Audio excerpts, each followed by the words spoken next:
আসসালামু আলাইকুম। আজকে আমরা জানবো এই ভিডিও থেকে মেসির জীবনের 3টি অবিস্মরণীয় ঘটনা। আমরা জানি মেসি তার পেশাদার ক্যারিয়ারে সর্বমোট 2টি লাল কার্ড পেয়েছেন, কিন্তু আমরা তো জানি না সেই লাল কার্ড দুটি কত সালে পেয়েছিলেন।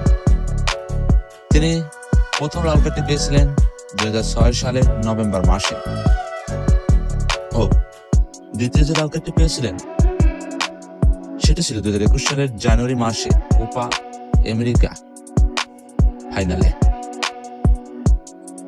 এখানে শেষ না, মেসির পেশাদার ক্যারিয়ারে আরো একটি অবিস্মরণীয় ঘটনা আছে। সেটি হলো মেসি পেশাদার ক্যারিয়ারে সর্বমোট হলুদ কার্ডের সংখ্যা ছিল 95টির অধিক।